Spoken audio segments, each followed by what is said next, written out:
मुअज़्ज़ज़ीन इलाका, आज हम 28 सितंबर 2023 11 रबीउल अव्वल 1445 हिजरी की तारीख में बरादर मोहतरम मौलाना उबैदुल्लाह हैदरी साहिब की पुरखुलूस दावत पे इस खूबसूरत महफिल में शरीक हैं। 15 से 20 मिनट मैं आपसे गुफ्तगू करूंगा, इस उम्मीद के साथ कि पूरी तवज्जो आप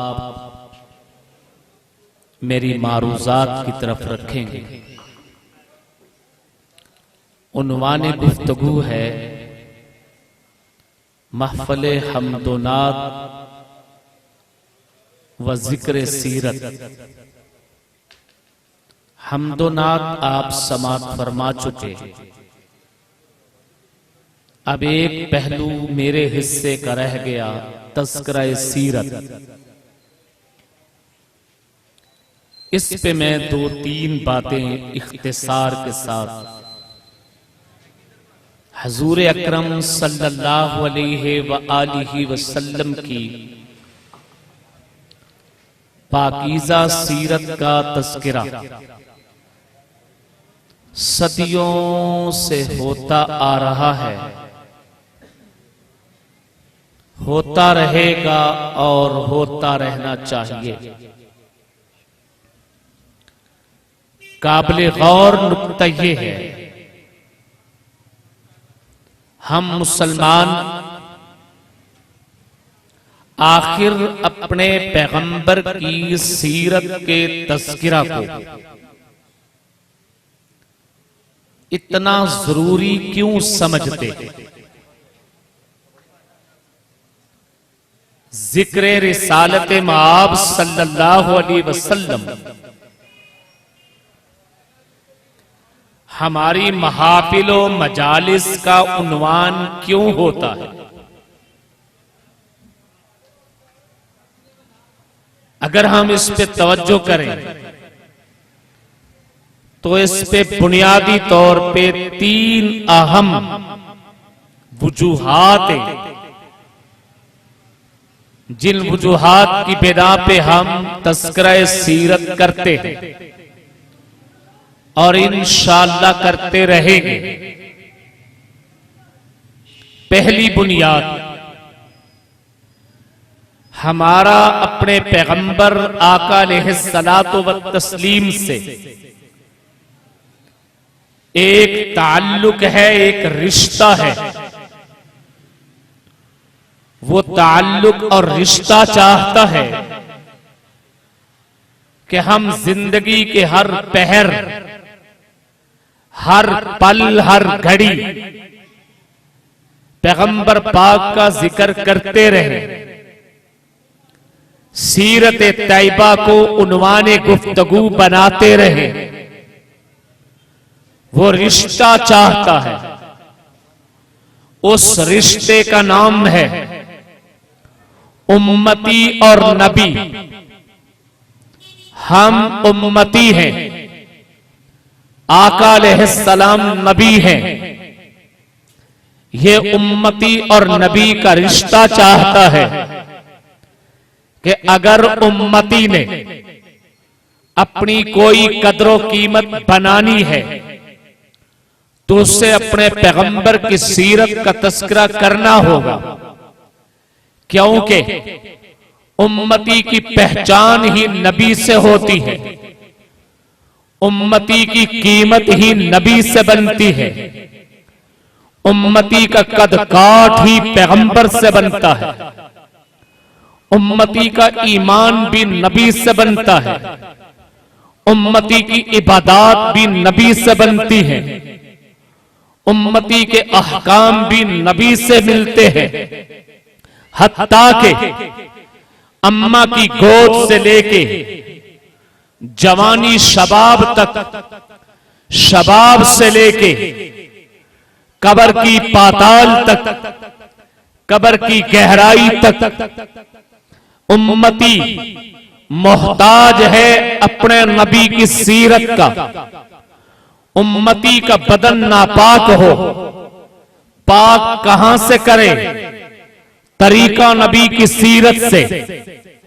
उम्मती के घर में बेटा पैदा हुआ, बच्चे के कान में पहला बोल कौन सा जाए?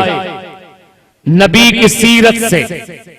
उम्मती की तहारत नबी की सीरत से, उम्मती का वुजू नबी की सीरत से, उम्मती का गुस्ल नबी की सीरत से, उम्मती के घर में बच्चे का दूध पीना कितनी मुद्दत तक पिए, किस किस का पिए, नबी की सीरत से। उम्मती नमाज में, वुजू में, रोजा में, हज में, ज़कात में आजाद नहीं है कि वो अपनी मर्जी से सजदे करे, अपनी मर्जी से रकू करे, अपनी मर्जी से नमाज पढ़े, अपनी मर्जी से इबादत करे। अल्लाह की कसम आजाद नहीं है। आज हमने नमाज इशा अदा की, 4 फर्ज अदा किए। कोई उम्मती यूं कहे, मौलाना अब्दुल वाहिद रसूल नगरी, हमने अपनी मस्जिद में मौलाना उबैदुल्लाह हैदरी की इक्तिदा में जो नमाज इशा पढ़ी है उसके 4 फर्ज हैं। पहली फर्ज के अंदर पहली रकात में इमाम किरात करता है, मुक्तदी सुनता है। हाँ, और फिर किरात के बाद रुकू में, सजदा में अगर मैं नमाज यूं पढ़ूं कि मैं नमाज में किरात भी करूं, रकू भी करूं, सजदा भी करूं, कयाम भी करूं, क्या मेरी नमाज को मानोगे? अब वो तरीका बताता है। वो कहता है कि मैं अल्लाहु अकबर कह के सजदा में चला जाऊं, सजदे में मैं किरात करूंगा और फिर अल्लाहु अकबर कह के मैं रकू में चला आऊं और रकू में मैं अत्तहियात पढ़ूंगा और फिर मैं अल्लाहु अकबर कह के कयाम में चला जाऊं और कयाम में मैं तस्बीहात पढ़ूंगा, सुभान अल्लाह, अल्हम्दुलिल्लाह पढ़ूंगा या दीगर रकू सजदे की तस्बीहात पढ़ूंगा। इस तरह मैं 4 रकातें पूरी करूंगा। आपका इमाम आखिरी रकात बैठ के पूरी करता है, आखिरी रकात में अत्तहियात बैठ के पढ़ता है और तशहुद बैठ के पढ़ता है, दुआएं बैठ के पढ़ता है। लेकिन मैं खड़े होके पढ़ूंगा, मैं पढ़ूंगा वही जो वो पढ़ता है। मेरी नमाज में रुकू भी है, सजदा भी है, कयाम भी है, किरात भी है, तशहुद भी है, तस्बीहात भी है, रकातें 4 है, कोई अमल अलग नहीं किया। अब मैं सलाम फेरता हूं, फर्क इतना है उसने बैठ के कादा के अंदर सलाम फेरा, मैं खड़े होकर सलाम फेरता हूं। 4 रकातें मेरी मान लोगे तो मेरा जवाब के नहीं मानता। दूसरी मस्जिद के मुफ्ती से पूछ लो, मान लोगे? जवाब नहीं मानता। तीसरी मस्जिद के मुफ्ती से पूछ लो, जवाब ये कि नहीं मानता। इसलिए कि रब्बुल आलमीन को सिर्फ तेरे सजदों की जरूरत नहीं, तेरे कयाम की जरूरत नहीं, तेरे रकू की जरूरत नहीं, तेरी तस्बीहात की जरूरत नहीं, तेरे तशहुदात की जरूरत नहीं, तेरी हम्दो सना की जरूरत नहीं। रब को जरूरत है कि तू सजदा भी ले तो नबी की सीरत से, रकू भी ले नबी की सीरत से, कयाम भी ले नबी की सीरत से, और रब की हम्दो सना भी ले तो नबी की सीरत से। तो हम तस्करे सीरत को इसलिए जरूरी समझते हैं कि तस्करे सीरत हमारा नबी से रिश्ता है कि हम उम्मती हैं, आका हमारे नबी हैं।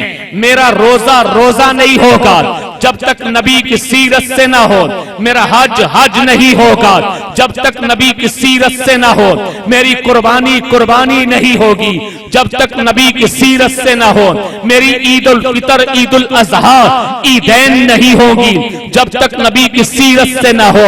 मैं अपने जानवर के गले पे छुरी चला लूं उस वक्त तक हलाल नहीं होगा जब तक नबी की सीरत से ना हो।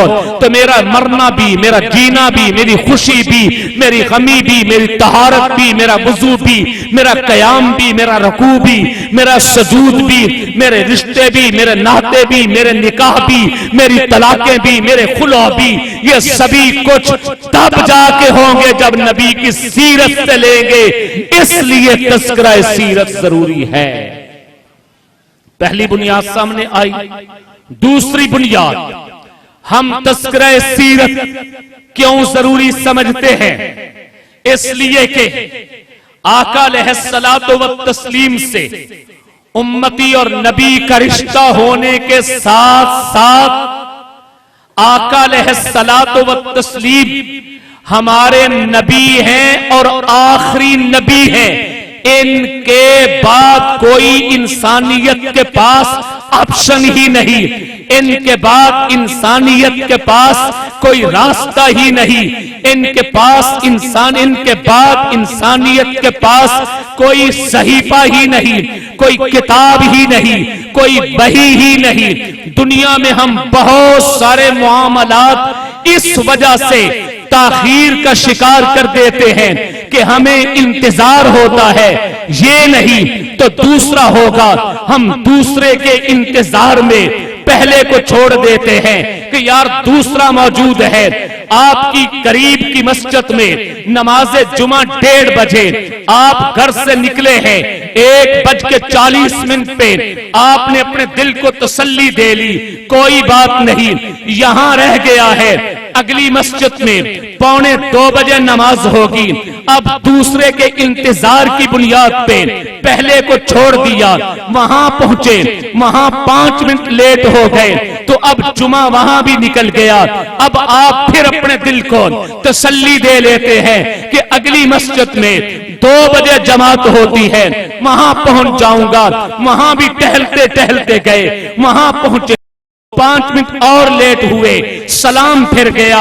अब तो चाहिए था आपकी आंखों से आंसू रवां हो जाते, अब तो चाहिए था हौसला पस्त हो जाता, अब तो चाहिए था आप निदामत के आंसू बहाते, अब तो चाहिए था आप शर्मिंदगी का इजहार करते कि मेरा जुमा रह गया। लेकिन फिर आप अपने दिल को तसल्ली देते हैं, हौसला देते हैं, कोई बात नहीं, वो अगली मस्जिद वहां 2:30 बजे जुमा होता है, वहां पहुंचते हैं। गोया के बंदे की आदत ये है, बंदे की फितरत ये है कि वो किसी को नजरअंदाज करता है, किसी को मुअख्खर करता है, किसी को छोड़ता है, इस आस पे, इस उम्मीद पे कि इसके बाद मेरे पास दूसरा रास्ता मौजूद है, इसके बाद मेरे पास दूसरा ऑप्शन मौजूद है, तो वो दूसरे के इंतजार में बाकियों को नजरअंदाज करता आया है।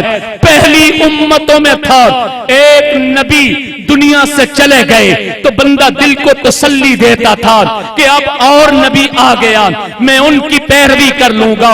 वो भी चले गए, दिल को तसल्ली दे ली, अब और नबी आ गया, मैं उनकी पैरवी कर लूंगा। हजरत इब्राहीम अलैहिस्सलाम चले गए तो हजरत इब्राहीम के बेटे हजरत इस्माइल और इसहाक नबी हैं। हजरत इस्माइल और इसहाक चले गए तो हजरत इसहाक के बेटे हजरत याकूब नबी हैं। हजरत याकूब चले गए तो उनके बेटे हजरत यूसुफ नबी हैं। इसी तरह सिलसिला नबुव्वत हजरत दाऊद चले गए, उनके बेटे हजरत सुलेमान नबी हैं। तो एक नबी के बाद दूसरे नबी की नबुव्वत का रास्ता मौजूद था। लोग दिलों को तसल्ली देते थे कि मैं इस पैगंबर का कलमा पढ़ के, इस नबी की सीरत को अपना के अपनी दुनिया भी, अपनी उकबा भी, अपनी आखिरत भी संवार लूंगा। लेकिन जब मेरे और आपके आका आए, खातमुल अंबिया बन के आए, खुलासतुल अंबिया बन के आए, इमामुल अंबिया बन के आए, नबीउल अंबिया बन के आए, मुरादुल अंबिया बन के आए, मुश्ताकुल अंबिया बन के आए, सय्याह लामका बन के आए, इनके बाद कोई किताब आसमान से नहीं उतरनी। इनके बाद जिब्राइल किसी के पास वही लेके नहीं आएगा। इनके बाद कोई वही नहीं, कोई कलाम नहीं, कोई किताब नहीं। तो अब जरूरी है कि हम सिर्फ और सिर्फ इन्हीं की सीरत का तस्करा करें। हमारे पास इनके अलावा कोई रास्ता ही नहीं, हमारे पास कोई ऑप्शन ही नहीं, हमारे पास कोई दूसरी राय ही नहीं। इसलिए कि आप आखिरी नबी है, इन्हीं का तस्करा सीरत होगा। बात समझ आई? तीसरी बात, हम हजूर सल्लल्लाहु अलैहि वसल्लम का जिक्र खैर, तस्करा सीरत क्यों करते हैं? तीसरी वजह यह है कि नबी की सीरत ही कुरान फहमी का सबसे बड़ा मजबूत जखीरा है। कुरान की तशरीह, कुरान की वजाहत, कुरान की तफसीर, कुरान की आयात की तशरीह, अहकामे कुरान की वजाहत, अहकामे कुरान की अमली ताबीर, अहकामे कुरान की अमली तस्वीर, ये सीरत के बगैर मुमकिन ही नहीं। इसलिए जो बंदा भी कुरान समझना चाहता है, जो बंदा भी कुरान की तालीम को अमल की तस्वीर देना चाहता है, तो उसके लिए तस्करा सीरत हर हाल जरूरी है। इसलिए हम तस्करा सीरत को हर हाल में, हर वक्त में, हर आन, हर घड़ी करते रहे हैं, कर रहे हैं, इंशाअल्लाह करते रहेंगे। मैं इन्हीं गुजारिशात के साथ बरादर मुहतरम मौलाना उबैदुल्लाह हैदरी साहब को इस कामयाब प्रोग्राम के इनेकाद पे मुबारकबाद पेश करता हूँ। अस्सलामु अलैकुम। अल्हम्दुलिल्लाहि रब्बिल आलमीन वल आक़िबतुल मुत्तक़ीन वस्सलातु वस्सलामु अला सय्यिदिल अंबियाल मुरसलीन रब्बना आतिना फिद दुनिया हसनतन व फिल आखिरति हसनतन व क़िना अज़ाबन नार व अदखिलनल जन्नत मअल अबरार या अज़ीज़ या गफ़्फ़ार। अल्लाह करीम हम सब के सगीरा कबीरा गुनाहों को मुआफ़ फरमा। ऐ अल्लाह घरों में, अस्पतालों में, इस मजलिस में इतने रूहानी जिस्मानी बीमार हैं, तमाम बीमारों को सेहत अता फरमा। ऐ अल्लाह जिन हमारे भाइयों दोस्तों ने हमारे साथ दामे दिल में सुखने कदम में जिस दर्जे में ताउन किया, अल्लाह पाक सबके ताउन को कबूल फरमा। हमारे भाई आरिफ साहब हैं और हमारे दोस्त अहबाब हैं, अल्लाह उनके वालदैन, जितने हमारे हाज़रीन मजलिस हैं, इनके वालदैन, अज़ीज़ व क़रीब वाले मोहल्ला के वालदैन, अज़ीज़ व क़रीब दुनिया से जा चुके, पूरी उम्मत मुस्लिमा के जितने अफराद दुनिया से जा चुके, सबकी मग़फ़िरत फरमा, दरजात बुलंद फरमा, इन बच्चों को बाअमल बना। ऐ अल्लाह हम सबको, जितने हमें बीमार हैं, सबको सेहत अता फरमा। मैं दुआ के अंदर भी अमूमन अपने तलबा में भी और ख़ुद भी इसका अहतमाम करता हूँ। हमारे अल्लाह ताला मुल्क की हिफाजत फरमाए, अफवाज की, हमारी एजेंसियों की, इदारों की, ये हमारे पुलिस वाले भाई हैं, ये बड़ी मोहब्बत के साथ खिदमत करते हैं, ड्यूटी देते हैं। अल्लाह ताला इन सब के जान माल ईमान आमाल में बरकत अता फरमा। अल्लाह करीम इन सब की इज्जत और नमूस की हिफाजत फरमा। अल्लाह करीम इस मुल्क की हिफाजत फरमा, इसको दिन दुगनी रात चौगुनी तरक्की अता फरमा। जिन अहबाब ने जिस दर्जे में हमारे साथ ज़ाहिरन या पर्दे में रह के जिस तरह का ताउन फरमाया, अल्लाह पाक सब के ताउन को कबूल फरमा ले। ऐ अल्लाह इन बच्चों को, इनके वालिदैन, असातिज़ा कराम, हम सब के लिए उखरवी निजात का जरिया बना। ऐ अल्लाह हम सबको हुजूर अक़दस सल्लल्लाहु अलैहि वसल्लम की सीरत तय्यबा के ऊपर अमल करने की तौफीक अता फरमा। हुजूर के बताए हुए उसूलों के मुताबिक जिंदगी गुजारने की तौफीक अता फरमा। क़यामत के दिन जनाब रसूलुल्लाह सल्लल्लाहु अलैहि वसल्लम की शिफाअत कुबरा हम सबको नसीब फरमा। सल्लल्लाहु अलैहि नबील उम्मील करीम व आलिहि व सहबिहि अजमाइन बिरहमतिका या अरहमर राहिमीन। आप तमाम अहबाब का बहुत बहुत शुक्रिया। जज़ाकुमुल्लाहु खैरा। फजर की नमाज कोशिश करें जमात के साथ पढ़ें।